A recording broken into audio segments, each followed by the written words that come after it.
Fox News' Camille Mary is live on the Edge. Camille, this news is so hard to stomach.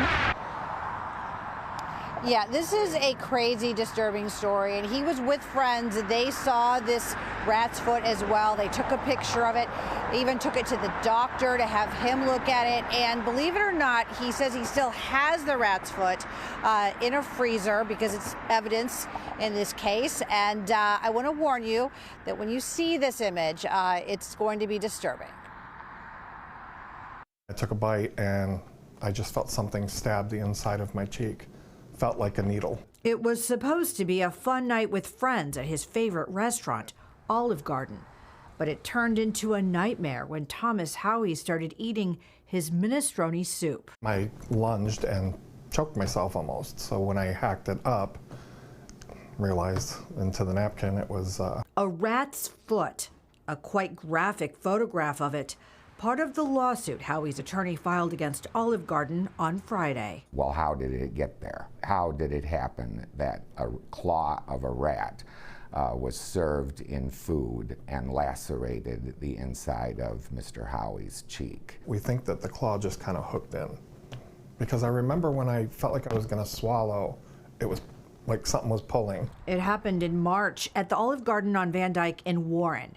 Howie's attorney has been trying to settle out of court with the restaurant chain, but he says their attorneys have not been responsive. We were also very disappointed, I would say, severely disappointed by what I perceived to be a very cavalier attitude. One staff member in particular. His comment was quite rude. It was, you know, we don't serve meat in our minestrone. So I was kind of shocked, thinking that why would you even say something like that? Howie says the whole ordeal was mortifying. I couldn't sit still. I couldn't believe this was happening to me. It was devastating. Months later, he says it's still affecting him emotionally. The thought of even going to a restaurant right now is just revolting. Back live here, I spoke with a manager here at the Olive Garden on Van Dyke. She said they cannot comment on pending litigation. Gave me 2 telephone numbers for a media communications person, a corporate communications person with Olive Garden. I left 2 messages. I did not hear back from her. Reporting live in Warren, Camille Mary on the Edge. This is really difficult to hear about, and if we're having a hard time hearing about this guy, you know, if this is what happened, this is just awful for him, and I can see why he'd be traumatized. So a couple things here, Camille. You got a lawsuit that's pending. Interesting to see what comes of that, and then also this corporate communications person, they better call you back. People are owed an explanation when something like this is alleged to have happened. Well, exactly. And, you know, the person I spoke with here at the Olive Garden, she was very nice. I told her, look, we're going to be doing this story. I want to let you know. And she was very nice and accommodating. She actually had to hang up the phone and get the phone numbers. And then she called me back on my cell phone immediately and gave me those telephone numbers for the corporate person. So obviously we have to stay on that to find out what they're going to say. Meanwhile, this is just a traumatic incident altogether for Thomas Howie. And like you heard him say, he has not been back to a restaurant since. So we'll have to follow the story, see where it lands. No, you certainly can't blame him for that. Camille and Mary for us live tonight on The Edge. Thank you. And we begin this half hour with a man from Madison Heights claiming he found a rat's claw in his soup.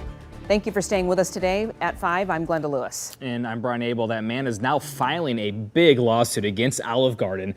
7 Action News reporter Darren Cunningham spoke with the man and his attorney and has more from Warren after reaching out to the establishment for comments. It was just fun chit-chatting with my friends and ordered my soup.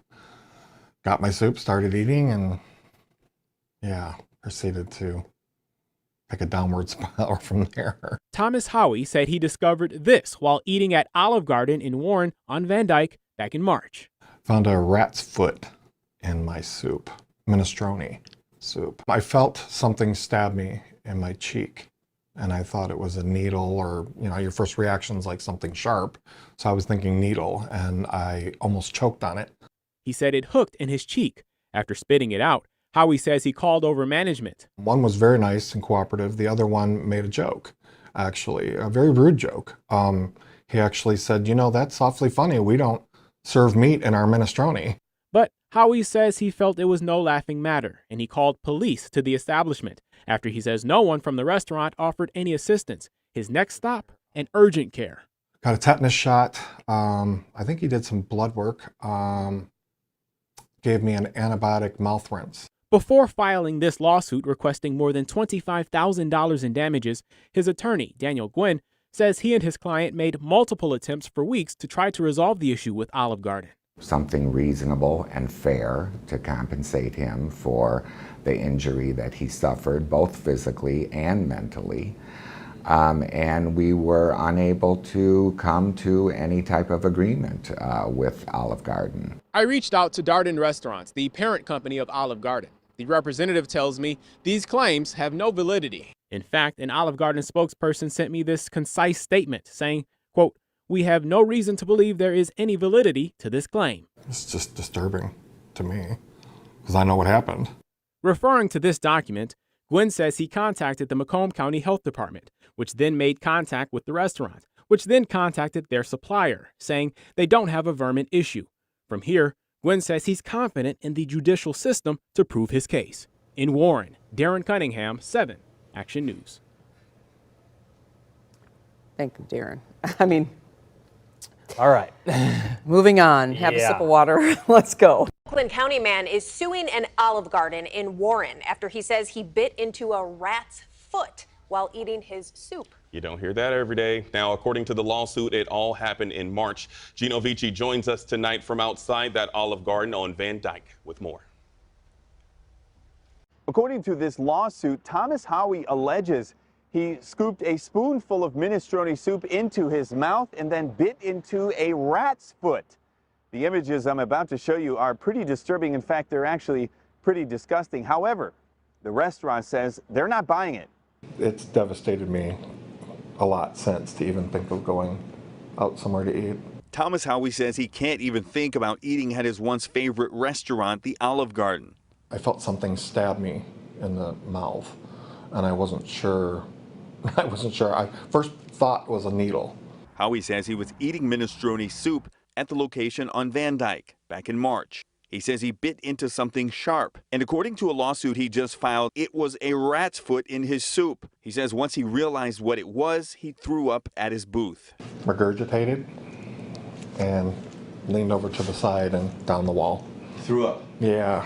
Howie says he called 911 when he realized what it was. The police showed up, and when the police actually seen that in the napkin, they were gagging. After the police showed up, Howie says he immediately went to urgent care. Seen a doctor right after, gave me a tetanus shot and like a antibiotic mouth rinse. Daniel Gwynn, Howie's attorney, says he's trying to reach out to the Olive Garden, but says they've not taken the claim seriously. I am very disappointed. Gwynn also says he is aware the restaurant doesn't believe his client's story. However, he says he's anxious for the courts to take a look at this case. And we're thankful and confident that when the evidence comes out, Mr. Howie's story will be deemed credible as well as disgusting on the part of the Olive Garden. And again, a spokesperson for the Olive Garden says they have no reason to believe there is any validity to this claim, and they also tell me they're prepared to fight this legally in court to prove it. In Warren, Gino Vici, CBS News, Detroit.